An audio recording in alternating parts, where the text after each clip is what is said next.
Yes, Niruta, you can speak.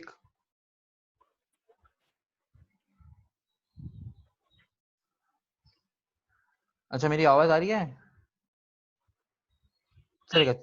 हाँ, येते ना ऋतुजा, येते? आई मीन दीप, आपको भी आ रही है? ओके, निरुता आपको आवाज नहीं आ रही शायद से, मैं आपको कुछ क्वेश्चन पूछ रहा हूँ।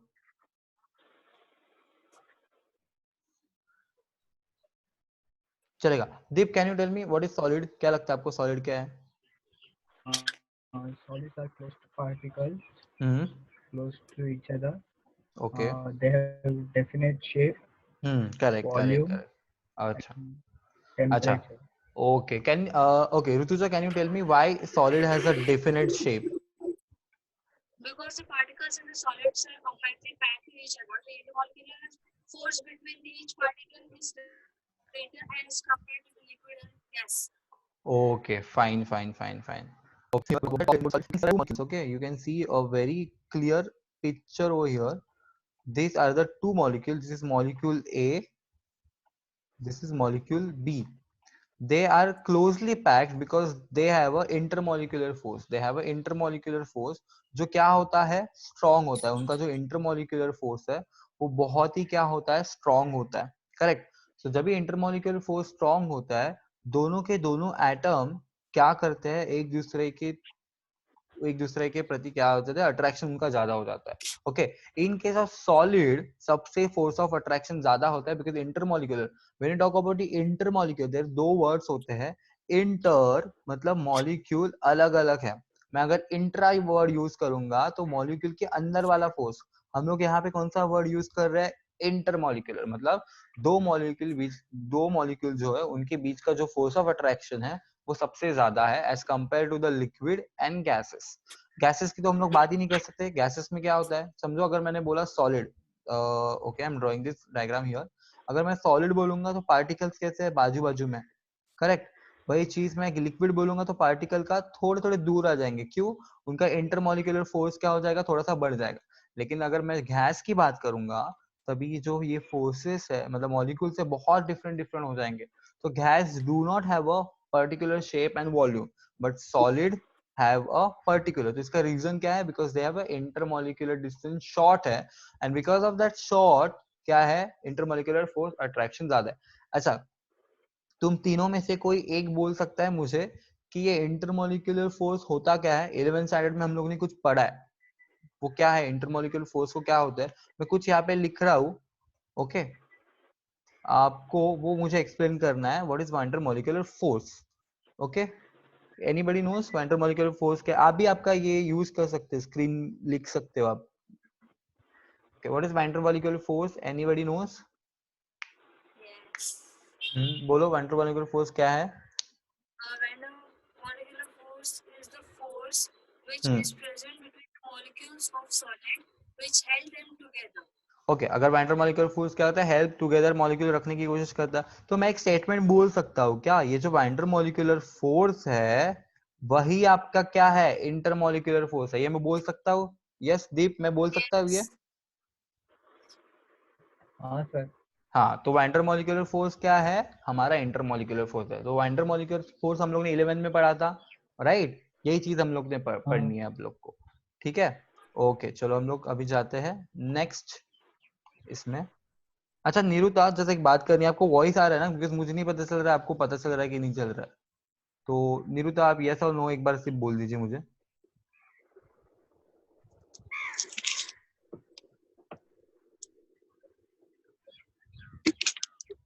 ओके, आई डोंट नो, नीरुता को आवाज नहीं आ रहा. ओके चलो, एनीवे हम लोग देखते हैं आगे.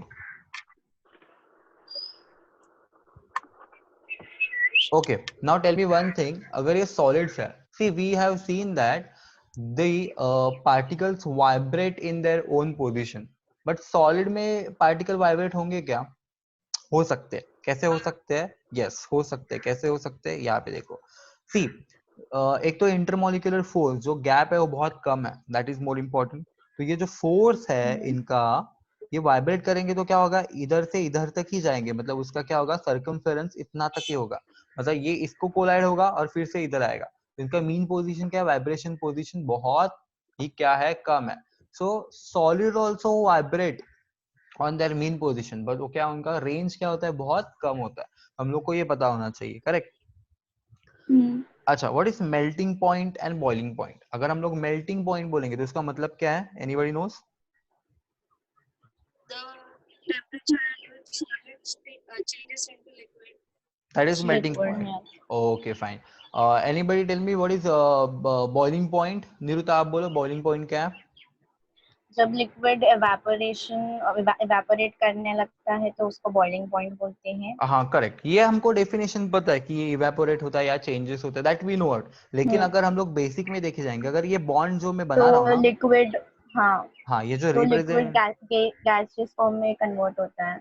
Correct correct correct, no issue. अभी मैं जो बताने की कोशिश कर रहा हूँ, देखो इसको, ये जो बॉन्ड है, ये रेड कलर क्या दिखा रहा है, बॉन्ड दिखा रहा है, ठीक है।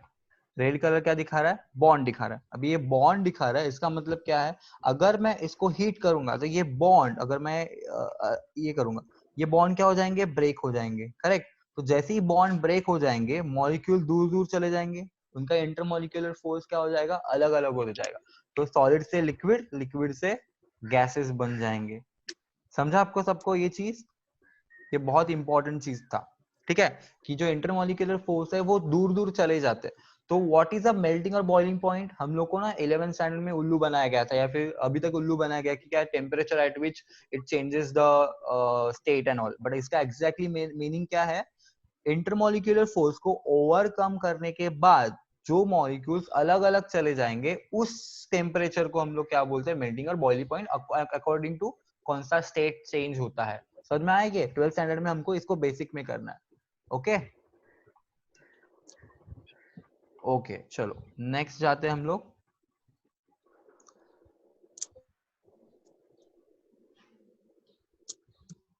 ओके, तो हम लोग ने देखा, अभी हम लोग ना पर्टिकुलरली 12th स्टैंडर्ड में सॉलिड की ही बात ज्यादा करेंगे। तो सॉलिड में हम लोग क्या देखेंगे, देखते हैं, ठीक है।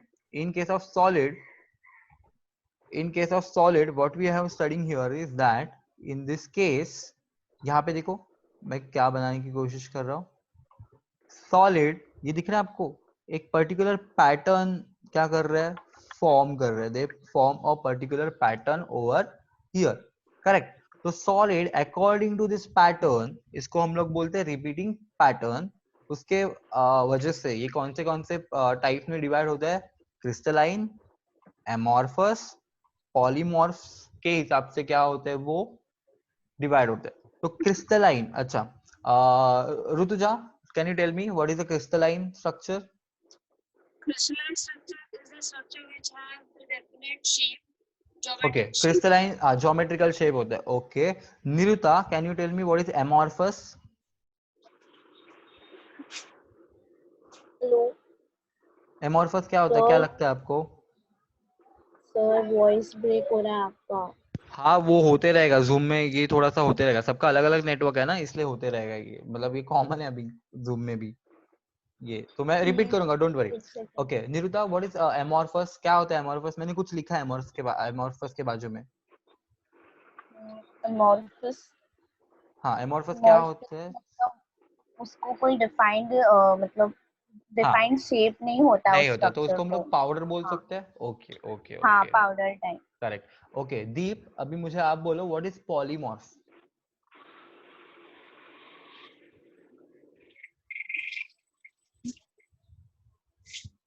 हेलो दीप, पॉलीमॉर्फ के बारे में बोलो। मैं बार बार पूछ रहा हूँ बीच में ना, क्योंकि मुझे भी पता चलना चाहिए आपको क्या पता चल रहा है क्या नहीं, इसलिए हम लोग इंटरेक्शन करने की ट्राई कर रहे हैं, ठीक है। भले टाइम लगेगा चलेगा, लेकिन वो थोड़ा सा हम लोग को सीखना है। ओके दीप, आप हो या नहीं हो, मतलब what is polymorph? Anybody tell me polymorph क्या होता है? थोड़ा इंटरेक्ट करो चलो मेरे से। पॉलीमॉर्फ्स, अच्छा, what do mean by poly? Poly के हम लोग जो भी बात करते हैं, पॉली मतलब क्या होता है, मेनी? सर डिफरेंट स्ट्रक्चर्स रहते हैं बहुत सारे में भी। ओके यस करेक्ट, पॉली मतलब मेनी। मॉर्फ मतलब क्या होता है, मॉर्फ मतलब मॉर्फोलॉजी, अगर बायोलॉजी स्टूडेंट हो तो पता चलना चाहिए था आपको, है ना, हाँ, मॉर्फ। हाँ। यस, तो मॉर्फ मतलब कोई भी सब्सटेंस अगर या एलिमेंट बहुत ज्यादा क्या दिखा रहा है, स्ट्रक्चर दिखा रहा है, तो उसको हम लोग पॉलीमॉर्फिज्म बोलेंगे, करेक्ट। तो ये सब चीज थी उसमें। ओके ये बेसिक है, हम लोग बेसिक से ही पढ़ रहे हैं, कुछ इशू नहीं है उसमें, ठीक है। मैं क्वेश्चन क्यों पूछ रहा हूँ कि एटलीस्ट आपको बेसिक क्लियर हो जाए जो भी है वैसे, ठीक है। Now let's move further to understand, क्योंकि बेसिक अगर क्लियर होंगे ना तो सॉलिड स्ट्रक्चर बहुत अच्छे से पता चल जाएगा। नाउ सी क्रिस्टलाइन स्ट्रक्चर दिख रहा है आपको यहाँ पे नीचे, अगर मैं यहाँ पे स्पॉटलाइट दिखा रहा हूँ तो आपको पता चलेगा। ओके, सी दिस स्ट्रक्चर आपको दिखाई दे रहा है, ये रिपीटिंग मॉलिक्यूल बोल रहे हैं उसको। क्यों? ये कौन से स्ट्रक्चर दिख रहा है? ये क्यूब दिख रहा है, करेक्ट? यही क्यूब, हाँ यही क्यूब इधर भी पाया जा रहा है, इधर भी पाया जा रहा है, इधर, मतलब ये क्या हो रहा है? रिपीट हो रहा है ना हर जगह। तो इसको मैं यूनिट सेल बोल सकता हूँ क्या? यस, इसको मैं यूनिट सेल बोल सकता हूँ, बिकॉज क्रिस्टलाइन में क्या होता है, हमेशा याद रखो जब भी हम लोग क्रिस्टलाइन सॉलिड बोलेंगे तो वो क्या है? रिपीटिंग फैशन में आता है, ये हमेशा याद होना चाहिए। अगर हम लोग नेक्स्ट देखेंगे तो ये क्या है? Amorphous solid. अभी एमॉर्फस सॉलिड में डिफरेंस क्या है कि इधर कोई भी आपको यूनिट सेल दिखाई दे रहे हैं, सब यूनिट सेल दिखाई दे रहे हैं, लेकिन क्या प्रॉपर उसका क्या नहीं है? शेप नहीं है, प्रॉपर शेप नहीं है, दैट्स कॉल्ड एमॉर्फस। इसलिए एमॉर्फस, अच्छा एक ओके, इसको क्या बोलते हैं? एमॉर्फस बोलते हैं। Now I am going to ask you the question, okay, आपको ये चीज पता होनी चाहिए, okay, I guess next slide में वो क्वेश्चन है। एमॉर्फस सॉलिड में अभी आप, मैं बोलूंगा सर एमॉर्फस सॉलिड में यूनिट सेल नहीं होता, क्या होता है, लेकिन उसका रेंज क्या होता है? कम होता है। देखो आपको मैं ये बताता हूँ, हाँ क्रिस्टलाइन में हम लोग ने क्या देखा? एक ही क्या होगा? स्ट्रक्चर क्या होगा? रिपीट होते होते होते होते जाएगा, करेक्ट? बट एमॉर्फस में देखो क्या हो रहा है, स्ट्रक्चर रिपीट हो रहा है, ये जो मैं ड्रॉ कर रहा हूँ ना यहाँ पे, स्ट्रक्चर रिपीट हो रहा है, लेकिन क्या है? उसका रेंज इतना तक ही है, फिर ये नीचे तक है रेंज, फिर ये ऊपर अलग है, ये ऊपर अलग है। मतलब क्या है, इसमें भी यूनिट सेल पाया जाता है, लेकिन उसका रेंज क्या होता है? बहुत ही शॉर्ट होता है। हाँ, तो अभी हम लोग को ड्यू रीजन में क्वेश्चन आता है, why the melting point and the boiling point difference, जो हम लोग बात करेंगे इसकी, है ना? तो देखो अभी क्या है, मतलब crystalline have a sharp melting point but amorphous do not have a sharp melting point. क्या लगता है आपको इसमें आंसर क्या लगता है कि क्या है? क्रिस्टलाइन में क्या है? Definite arrangement. ओके ऋतुजा, आप बोलना चाहते हो, बोलो। Yes, because of the structure. Just because of the structure, correct correct correct correct. Okay, तो रैंडम अरेंजमेंट और डिफाइनिट अरेंजमेंट आपको दिखाई दे रही है, तो क्रिस्टलाइन में क्या होगा? क्रिस्टलाइन में always there is a definite arrangement. तो अभी देखो मैं जो क्वेश्चन पूछा था ना कि अगर मुझे मेल्टिंग पॉइंट मतलब क्या? इंटरमॉलिक्यूलर फोर्स काम करना है, अगर ये मॉलिक्यूल देखो, ये मॉलिक्यूल देखो और ये मॉलिक्यूल देखो, एक दूसरे से इक्वी डिस्टेंस है, करेक्ट? यस और नो? इक्वी डिस्टेंस है। तो अगर मैं हीट करूंगा तो सबको मुझे इसको भी कट करना है, इसको भी कट करना है, इसको भी कट करना है, इस बॉन्ड को भी कट करना है, तो हर बॉन्ड को मुझे कट करने के लिए थोड़ी एनर्जी ज्यादा लगेगी, लेकिन ये डिस्टेंस क्या है इनका? इक्वी डिस्टेंस है। तो इतनी इधर मुझे जितनी एनर्जी लगेगी ना, मतलब ये बॉन्ड को तोड़ने के लिए मुझे जितनी एनर्जी लगेगी, वही सेम एनर्जी मुझे ये दोनों बॉन्ड करने के लिए लगेगी, बिकॉज ये इक्वी डिस्टेंस है। तो बिकॉज ऑफ जो इक्वी डिस्टेंस है, दे have a sharp melting point, correct? But in case of amorphous क्या है? रैंडम है, मैं कहीं भी बॉन्ड तोड़ सकता हूँ, कैसे भी तोड़ सकता हूँ, मतलब लो टेम्परेचर में भी तोड़ सकता हूँ, इसमें भी तोड़ सकता हूँ, करेक्ट? तो इसमें क्या हो रहा है? क्रिस्टलाइन में आपको एक शार्प मेल्टिंग पॉइंट दिखाई दे रहा है, यहाँ पे दिख रहा है 300 डिग्री पे ये मेल्ट हो जाएगा। बट रैंडम अरेंजमेंट किसमें? एमॉर्फस में, जिसमें क्या दिया जाएगा आपको? रेंज दिया जाएगा। क्या दिया जाएगा? Range. Okay, why there is a range in the amorphous? Because random arrangement है। क्या है? अरेंजमेंट रैंडम है, तो अलग अलग मॉलिक्यूल के इंटरमॉलिक्यूलर फोर्स को ओवरकम करने के लिए हम लोग को अलग अलग एनर्जी लगेगी, करेक्ट? तो ये सबसे इंपॉर्टेंट पॉइंट था यहाँ पे। ओके, ये आप मतलब इसको आप बहुत अच्छे से मतलब कंसिडर करो कि क्यों है क्रिस्टलाइन का, क्योंकि इसके ऊपर ही पूरा चैप्टर बेस्ड है। ओके, समझा? Can we move ahead? Okay okay, चलो।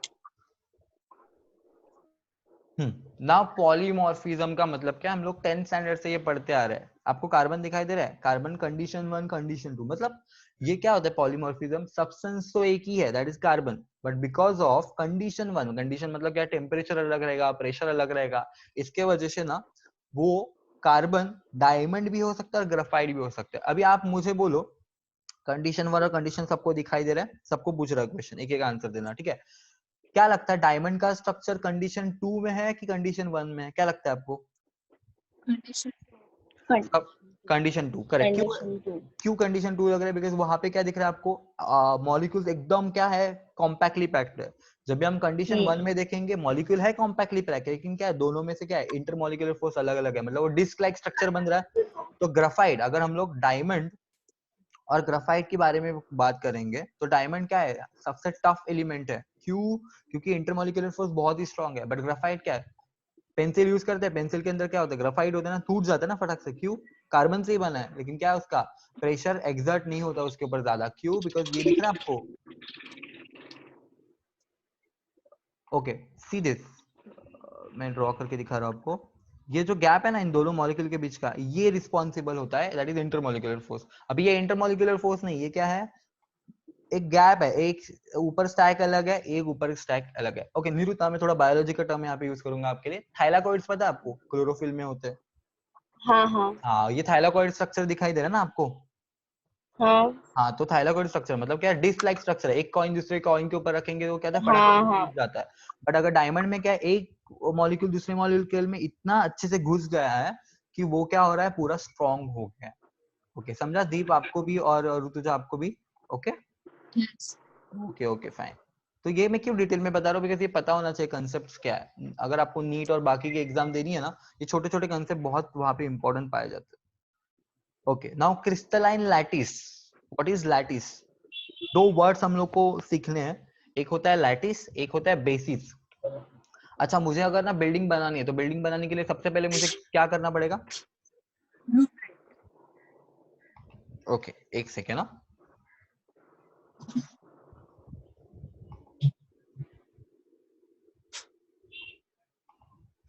अभी मैं आपको एक व्हाइट बोर्ड शेयर कर रहा हूँ।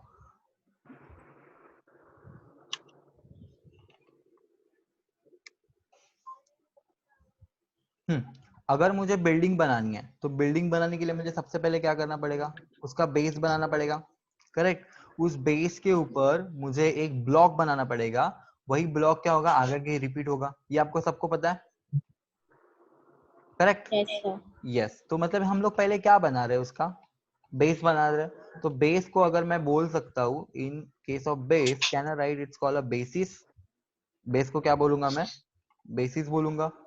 ओके और जो ऊपर स्ट्रक्चर हो रहा है ना, वो किसके ऊपर डिपेंड है, बेसिस के ऊपर डिपेंड है। करेक्ट। तो उसको क्या बोलूंगा मैं, लैटिस बोलूंगा। अभी क्या है, हम लोग फिर से सीखते हैं, ये लैटिन वर्ड्स है, ठीक है। Now tell me one thing, अगर सबसे बड़ी मैं बिल्डिंग लेता हूँ, उसको मैं तोड़ता हूँ, तो मुझे सब क्या मिलेंगे, फ्लोर्स अलग अलग मिलेंगे तोड़ूंगा तो।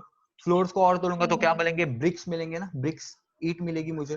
तो ईट क्या रिप्रेजेंट कर रहा है, बेस को। मतलब कुछ भी बड़ा बनाना है मुझे, क्या बनाना है, छोटे छोटे ब्रिक्स को अरेंज करना पड़ेगा। करेक्ट। तो सेम अगर मुझे क्रिस्टलाइन बनाना है, क्या बनाना है मुझे, क्रिस्टलाइन। यहाँ पे देखो, मैं अगर स्ट्रक्चर में ये बना रहा हूँ, समझो एक बड़ा सा क्रिस्टल है, ठीक है। ये इसको मैं तोड़ रहा हूँ तोड़ रहा हूँ तोड़ रहा हूँ, तो मुझे एक छोटा सा एटम मिले, सॉरी छोटा सा पार्ट मिला। उस पार्ट को मैं और तोड़ूंगा तो ये क्या मिलेगा लास्ट में मुझे, एक एटम यस। तो atom is the tiniest one.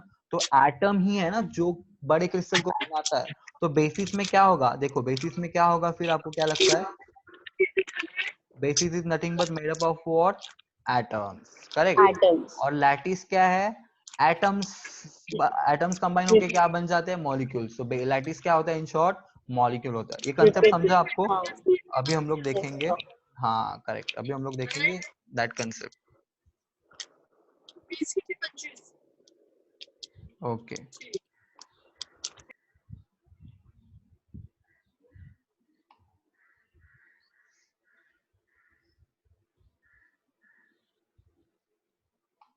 Okay अभी हम लोग बात करेंगे क्रिस्टलाइन लैटिस की। तो व्हाट इज लैटिस नाउ, क्या बोल सकते हैं, लैटिस मतलब क्या होगा, एक मॉलिक्यूल का पार्ट होगा। लैटिस मतलब क्या होगा, मॉलिक्यूल का पार्ट होगा। करेक्ट। तो अगर मैं लैटिस के यस बारे में बात कर रहा हूँ, तो आपको याद होना चाहिए वो बेसिस से बना है। बेसिस का भी बात नहीं करेंगे, बेसिस क्या, उसके एटम्स है, ठीक है। तो लैटिस का मतलब क्या होता है, अ रिपीटिंग मॉलिक्यूल और repeating shape found in a crystal is called a lattice. समझा है आपको? मैंने जानबूझ के आप सिर्फ इमेज से सिखा रहा हूँ आज आपको, बाद में नोट्स दूंगा, चलेगा? क्योंकि इमेज बहुत विजुअल बोलते ना, विजुअल इफेक्ट ज्यादा करते हैं, इसलिए कर रहा हूँ, ठीक है। तो ये क्या है, रिपीटिंग मॉलिक्यूल है, जिसको हम लोग लैटिस बोलेंगे। लेकिन लैटिस के अंदर दिख रहा है कि ब्लैक ब्लैक ब्लैक डॉट दिख रहा है आपको?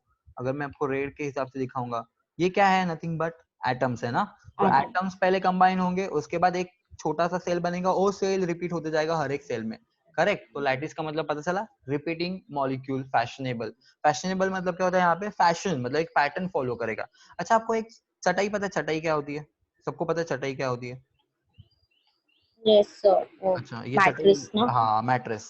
तो अगर ये मैट्रेस है, बहुत गंदी दिख रही है मैट्रेस, बट आपको समझने के लिए मैं दिखा रहा हूँ ठीक है। तो अगर मैं ये बोलूंगा यहाँ पे, ये जो पार्ट में इसको ये कर रहा हूँ, ये मैट्रेस का एक छोटा सा पार्ट है, करेक्ट। मैट्रेस पता है ना कैसे बनाते हैं? एक ऐसे डालते हैं और एक ऐसे डालते हैं, पता है हाँ ना सर. ये चीज। हाँ, तो ये जो डाल रहे हैं ना, ये हो गए उसके क्या होगा, बेसिस। और जब भी ये थोड़ी देर के बाद थोड़े थोड़े बॉक्सेस बनेंगे, उसको हम लोग लैटिस बोलेंगे। अभी समझा क्या बना रहे हैं हम लोग? Yes, sir. ओके चलो, लेट्स मूव फर्दर।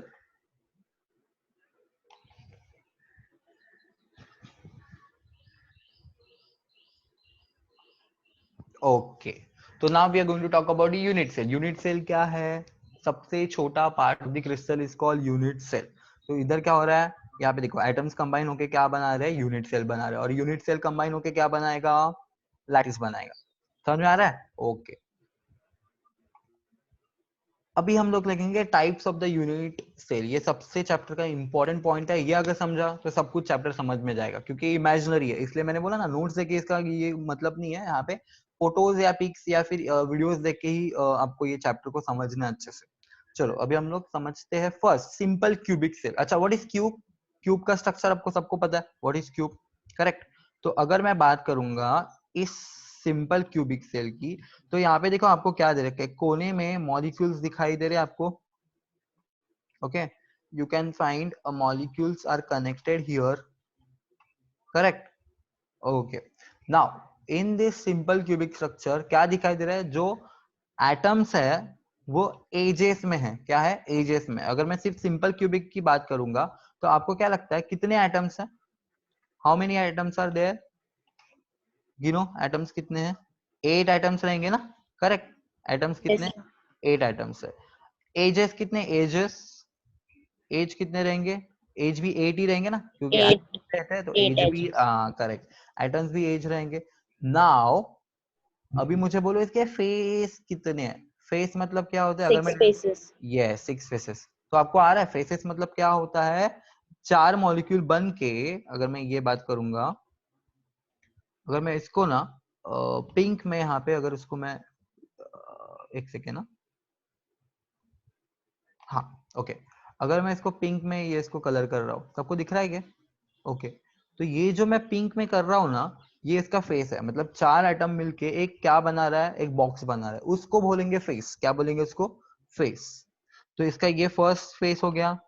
ये क्या होगा, अगर ये इधर मैं ऐसे करूंगा तो ये सेकेंड फेस होगा, करेक्ट। समझ रहे हैं ना आपको इमेजिनरी क्या कर रहे हैं हम लोग? ओके, तो एक सिंपल क्यूबिक सेल में कितने फेसेस होते हैं? 6 फेस होते हैं। आपको ये बहुत अच्छे से पता होना चाहिए।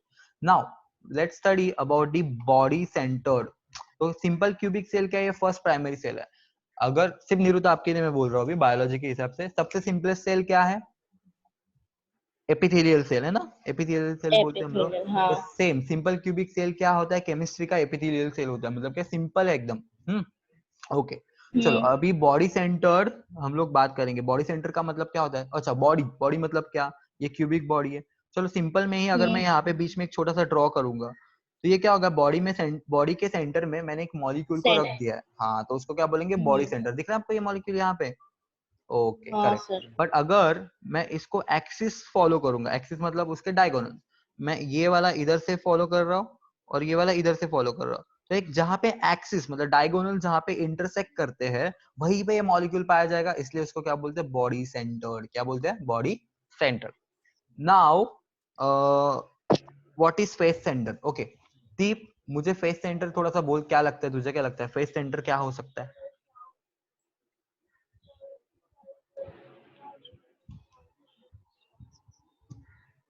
दीप, आर यू देयर? हाँ सर. हाँ बोल, फेस कुछ सेंटर में क्या होता है? रहेगा. हाँ बोल बोल। फेस पे एक रहेगा, 4-6 फेस पे हाँ मतलब सेंटर 6 में फेस के रहेगा. बी, हाँ अच्छा, यस करेक्ट। ये बॉडी सेंटर में क्या था? बॉडी के सेंटर में था। अभी फेस सेंटर में क्या रहेगा? फेस के सेंटर में होगा। कितने फेस थे? 6 फेस थे। अभी 6 में से 6. कितने फेस में ये रहेगा? 6 ही होंगे, correct. Okay, good good good.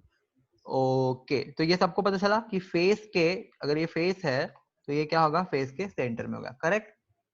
Now Niruda, tell me what is end centred? Diagram देख के बोलो, what is end centred? Sir कोई भी मतलब दो ऑपोजिट एंड्स के फेस के जो सेंटर में रहेगा ना।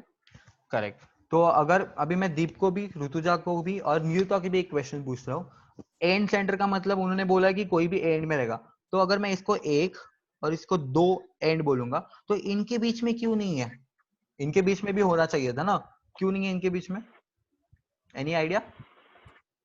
मेरा क्वेश्चन पता चला सबको? पहली बात तो कि अगर ये एंड सेंटर है, एक सेकेंड ना, अगर ये एंड सेंटर है तो क्या होना चाहिए था इसका? इधर भी होना चाहिए, 1 और 2 भी होना चाहिए था, बट नहीं है वहां पे। क्यों नहीं है वहां पे?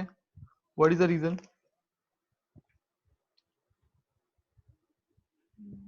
Any idea?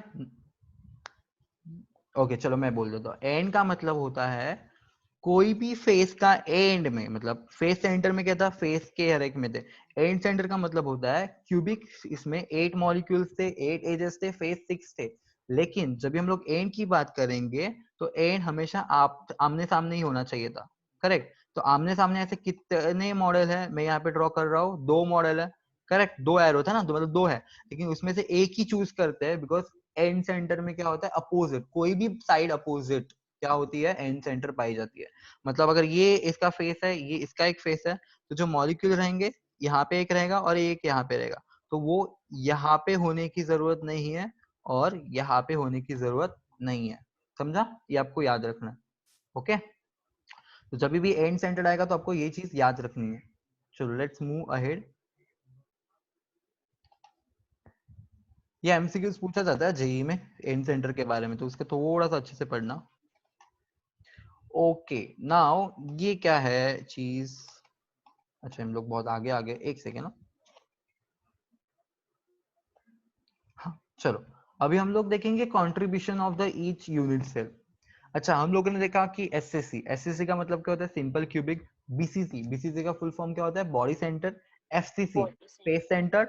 And and centre ECC something रहेगा। करेक्ट। तो अभी हम लोग बात करेंगे ये कंट्रीब्यूशन के बारे में। अब ये कंट्रीब्यूशन क्या है, ये भी इमेजिनरी है, देखो क्या होता है। अगर सिंपल क्यूबिक सेल में, चलो अभी हम लोग यूनिट सेल की बात करते हैं, हम लाइव्स नहीं बात करते, ठीक है। हमारा ना मीटिंग का टाइम 10 मिनट्स ही बचा है। ओके, सुनाई दे रहा सबको? Yes sir. सबका माइक ऑन करो। दीप माइक ऑन करो। Yes, sir. Yes sir. हाँ, जूम में क्या होता है ना, आज 40 मिनट्स का ही सेशन होता है, उसके बाद अपने आप मीटिंग बंद होती है, ये पता है ना आपको? ठीक है। तो हाँ हाँ सर। मीटिंग खत्म हो जाएगी ना हमारी, मैं आज के दिन हम लोग इतना ही करेंगे, फिर आप मुझे फीडबैक दीजिए क्या क्या प्रॉब्लम आई, तो उसके हिसाब से कल फिर 1 घंटा 2 घंटा वैसे ले लेंगे हम लोग, ठीक है। ओके। ओके, तो आज के लिए क्या था, ये डेमो भी था, और आपको क्या क्या नहीं समझा, कैसे नहीं समझा, आप बोल सकते हो, ठीक है। हाँ तो अभी मैं थोड़ा सा ये कर रहा हूँ, अपने आप 10 मिनट में अपने आप ये बंद हो जाएगा, ये पता है ना आपको, जूम का एक ये ड्रॉबैक है। सबको आया हाँ होगा पता है। स्क्रीन पे कि 10 मिनट आया, हाँ। तो अभी मैं सबके ऑन ही रखो, सिर्फ हम लोग बात करते हैं थोड़ा सा। ओके, कंट्रीब्यूशन के बारे में बात करेंगे हम लोग। अगर molecule I mean atom centre में है, देखो अगर मैं ये बात करूंगा, ये क्रिस्टल है, क्रिस्टल का एक छोटा सा पार्ट में कट कर रहा हूँ 4 इसमें, तो मुझे ये 4 बॉक्सेस मिलेंगे। अगर एटम, अगर देखो ये मैं क्या ड्रॉ कर रहा हूँ, अगर एटम ये सेंटर में रहेगा तो क्या करूंगा, मैं इसको कट करूंगा तो 25%, 25%, 25, 25 ऐसे डिवाइड होगा। करेक्ट। तो वही चीज अभी देखो यहाँ पे क्या हो रहा है, इन दिस केस ये जो है मॉलिक्यूल सेंटर में, इसलिए कट नहीं गया, बीच का ही है, तो उसका कॉन्ट्रीब्यूशन कितना है, 1 है।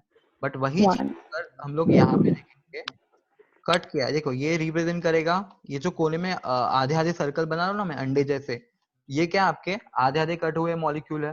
तो अगर मैं उसको क्या गिनूंगा, ये 25%, मतलब ये 1, ये 2, ये 3 और ये 4, अगर मैं इसको कनेक्ट करूंगा तो I will get a simple first molecule, है ना, आधा आधा आधा, 25 25 25 100%। करेक्ट। हाँ, तो जो एजेस में होते हैं ना, एजेस में उसका कंट्रीब्यूशन कितना होता है, 1 होता है, क्योंकि आधे आधे होते हैं। करेक्ट। अगर ये फेस, ये कौन सा फेस का है ना, फेस में क्या होता है, आधा मॉलिक्यूल इधर है, आधा पार्ट मॉलिक्यूल का नीचे है। करेक्ट। तो इसमें क्या हो रहा है, 50% रिजर्व हो रहा है, फेस में क्या होगा, 50% रिजर्व होगा, ठीक है। एंड इधर देखो, ये अभी एग्जैक्टली एज के इधर नहीं है ना, एज मतलब क्या होता है, जहां पे क्या होगा, इसको बोलेंगे एज। करेक्ट। अभी ये एग्जैक्टली एज के यहाँ पे नहीं है, ये क्या है, थोड़ा सा एज के नीचे है, तो इसका कितना है देखो ना, अगर मैं इसको कट करूंगा, फिर से मैं दिखाता हूँ यहाँ पे, अगर मैं इसको एग्जैक्टली ऊपर वाली लाइन को नीचे लेके आऊंगा ना, तो इसका देखो क्या हो रहा है, 1/4 पोर्शन बाहर आ रहा है, ठीक है। तो इसका कंट्रीब्यूशन कितना हो गया, 1/4 हो गया। अगर एग्जैक्टली एज के ऊपर होगा तो इसका कंट्रीब्यूशन कितना होगा, 1/8। 1/8 बोलो, क्यों 1/8? Any idea?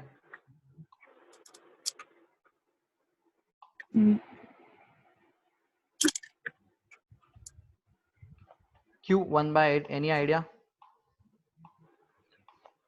बिकॉज बाकी का हाँ मैं बता रहा हूँ, आप बोलो। देखो अभी मैं बता रहा हूँ, यहाँ पे थोड़ा पीछे आने की कोशिश करा इसलिए कुछ पूछा। अगर ये कोने में है ना, तो इसका आधा पोर्शन इधर भी है, इधर भी है, इधर भी है, इधर भी है, और सब जगह है, करेक्ट। अगर मैं ये मॉलिक्यूल की बात करूंगा तो उसका आधा पार्ट इधर भी है, इधर भी है, इधर भी है, इधर भी है, इधर भी है, और हम लोग को दिख रहा नहीं उधर भी है, करेक्ट। तो ऐसे 8 एजेस हम लोग ने देखे थे ना, इसलिए 1/8 था वो। समझा आपको? इमेजिन किया अभी आप लोग ने? हाँ, दैट इज। दीप आपको पता चला?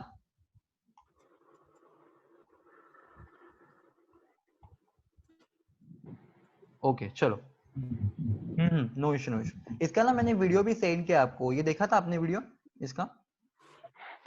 यूट्यूब पे ना? हाँ यूट्यूब पे देखा था आपने? हाँ। अच्छा दीप, आपका ये खोलो, अभी 4 मिनट ही बचे हमारे पास, तो मैं फटाफट बोलता हूँ क्या है। ओके सुनो मेरी बात, क्या बोल रहा हूँ मैं अभी ना। हम लोग, मैंने आपको डेमो दे दिया कि कैसे ये होता है, यूज होता है जूम ऐप। तो अभी हम लोग देखेंगे कि आप ये पूरा चैप्टर पढ़ो, उसमें यूट्यूब का वीडियो भी देखना आप, उसमें कौन से पॉइंट्स नहीं आ रहे ना, वो ग्रुप में डालो मुझे। कौन से ग्रुप में डालोगे? वो टारगेट लिखा है ना मैंने, उस ग्रुप में डालो, तो उसके हिसाब से हम लोग वो सॉल्व भी करेंगे, बिकॉज जो बेसिक था वो मैंने बता दिया। अभी हम लोग आपके डाउट के हिसाब से पढ़ेंगे, ठीक है? तो it will be better. Rutuja आपको भी मैं बोल रहा हूँ, और निरुता आपको भी बोल रहा हूँ, ठीक है? Yes sir. ओके फाइन, तो ये है। अच्छा निरुता एंड दीप, आपने मैथ्स लिया है ना? हाँ सर। तो मैथ्स का एक वीडियो आया था देखो उस ग्रुप में, तो आपको कैसे लगा जरा बोलना, बिकॉज उन सर को मैं बोलने वाला हूँ पढ़ाने के लिए, इसलिए तो अगर अच्छा लगे तो ठीक है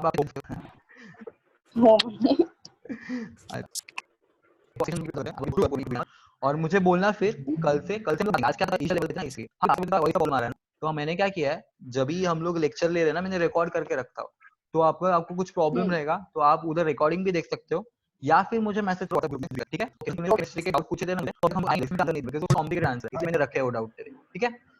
ओके, तू कैसे आगे बढ़ रहा है उससे गुड बात, अच्छा है, लेकिन वो जल्दी करने में बोलना, ठीक है? ध्यान रखना, ओके निरुता, ठीक है? ओके तो भी ग्रुप में डाल देना, ठीक है? चलो bye bye. Yes sir, bye. कल लेक्चर बढ़ाएंगे लोग, थोड़े देर में, ठीक है?